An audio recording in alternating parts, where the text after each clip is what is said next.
इंदौर में राष्ट्रीय संत अवधेशानंद गिरी महाराज अपने एक दिवसीय दौरे पर इंदौर पहुंचे। यहां पर उन्होंने अनुयायियों से मुलाकात की। वहीं मीडिया से चर्चा के दौरान पिछले दिनों संघ प्रमुख मोहन भागवत के द्वारा मंदिर मस्जिद के बयान को लेकर भी उन्होंने समर्थन जताया। इंदौर एयरपोर्ट पर सैकड़ों की संख्या में राष्ट्रीय संत श्री अवधेशानंद जी महाराज के अनुयायी एयरपोर्ट पर पहुंचे। यहां पर उन्होंने संत श्री का आशीर्वाद लिया, तो वहीं महाराज जी ने मीडिया से चर्चा के दौरान देश को लेकर कई विषयों पर अपना बयान दिया। इस दौरान उन्होंने कहा कि प्रयागराज में होने वाले कुंभ को लेकर भी उन्होंने अपनी बात रखी। इस दौरान अवधेशानंद गिरी महाराज ने कहा कि यह हिंदू संस्कृति का एक अनूठा पर्व है। भारतीय संस्कृति अति प्राचीन संस्कृति है और मानव का अस्तित्व जब से प्राणियों का अस्तित्व है, तभी से सनातन संस्कृति है।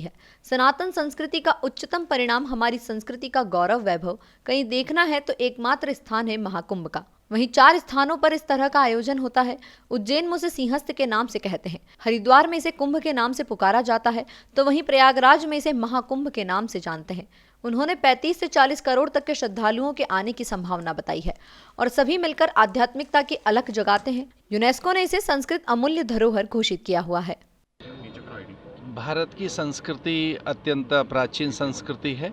जब से भी मानवीय अस्तित्व है इस धरती पर, जब से भी प्राणियों का अस्तित्व है, तभी से भारत की सनातन संस्कृति है। और सनातन संस्कृति के उच्चतम प्रतिमान या दिव्य मूल्य या हमारी संस्कृति का गौरव अथवा हमारी संस्कृति का वैभव कहीं देखना हो तो उसके लिए एकमात्र कुंभ का अवसर जो 4 स्थानों पर होता है। उज्जैनी में उसे सिंहस्थ कहते हैं चूँकि वो सिंह राशि के कारण है। कुंभस्थ हरिद्वार में उसे कहते हैं। और वैसे ही महाकुंभ है प्रयाग में, जिसमें लगभग 35 से लेकर 40 करोड़ तक श्रद्धालुओं के आने की संभावना है। वहाँ सभी मत पंथ संप्रदाय एकीकृत होकर आध्यात्मिक अलख जगाते हैं। यूनेस्को ने इसे सांस्कृतिक अमूर्त धरोहर घोषित किया। यूनेस्को ने कहा कि ये एक अमूल्य और अमूर्त सांस्कृतिक धरोहर है, इंटेंजिबल हेरिटेज इसे डिक्लेयर किया और बताया कि इससे बड़ा और कोई विराट समागम मनुष्यों का नहीं हो सकता, विशेषकर अनुशासित होकर, अत्यंत सभ्य होकर।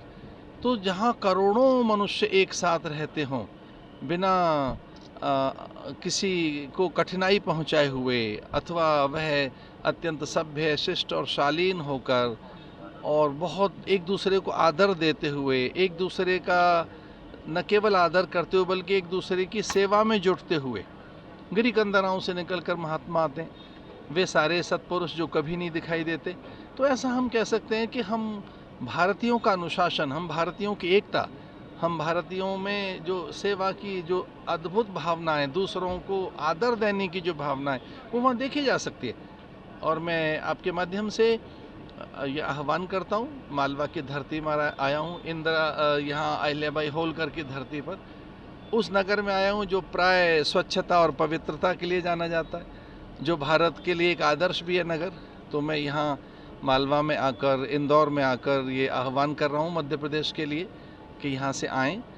यहाँ भी मध्य प्रदेश के लोग जानते हैं सिंहस्थ क्या है। यहाँ अद्भुत व्यवस्थाएं होती रही हैं, पिछली सरकारों ने की हैं, और मैं आह्वान करता हूँ कि सब कुंभ में आए। धन्यवाद। देश भर के संत जो वहाँ इकट्ठा हो रहे हैं, एक हिंदू राष्ट्र की बात जो है वो निकल कर जा रही है, क्या इस पर भी कोई मंथन वहाँ पर? देखिए, ये हिंदू राष्ट्र है, जहाँ हिंदू रहते हैं, जहाँ अमेरिकन रहते हैं वो अमेरिकन है, जहाँ यूरोपियन रहते हैं वो यूरोपियन है, जापानीज रहते हैं वो जापान है, जहाँ बताइए जहाँ स्विस रहते हैं वो स्विट्ज़रलैंड है, जहाँ स्वीडिश रहते हैं वो स्वीडन है, जहाँ हिंदू रहते हैं वो हिंदुस्तान है। सनातन बोर्ड की भी बात देश में। देखिए, यहाँ सबके कल्याण के लिए हम चिरकाल से प्रार्थनाएं करते आए हैं। सर्वे भवन्तु सुखना हमारा सुदीर्घ भाव है, पूरे विश्व को हम अपना मानते आए, उसके लिए हम निरंतर प्रार्थनाएं करते रहे। वो देश है। तो मोहन भागवत को लेकर क्या कहेंगे? उनके बयान चल रहे हैं, साधु संत को लेकर बात कर रहे हैं। देखिए, आदरणीय मोहन भागवत जी हमारे आदर्श हैं।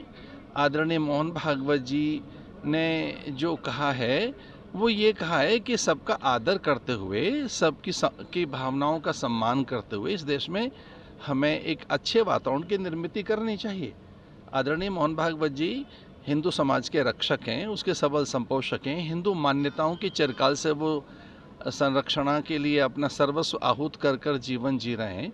विश्व का सर्वाधिक अनुशासित संगठन राष्ट्रीय स्वयंसेवक संघ उनके नेतृत्व में चल रहा है।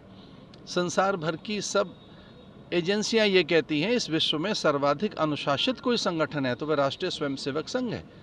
और उन्हीं की विचारधारा से प्रेरित होकर आदरणीय नरेंद्र भाई मोदी जी इस देश को अद्भुत देश बना रहे हैं। ये कुछ ऐसा है जो राष्ट्रीय स्वयंसेवक संघ से निकला विचार है।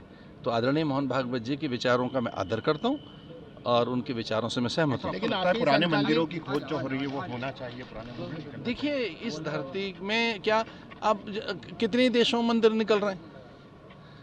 भारत को छोड़ दिए सऊदी अरेबिया में मंदिर निकल रहे हैं, अजरबैजान में मंदिर निकल रहा है, किर्गिस्तान में, किर्गिस्तान में, उज्बेकिस्तान में मंदिर निकल रहे हैं या वहाँ हैं। तो भारत में मंदिरों का निकलना कोई अचंभा तो नहीं है। धन्यवाद।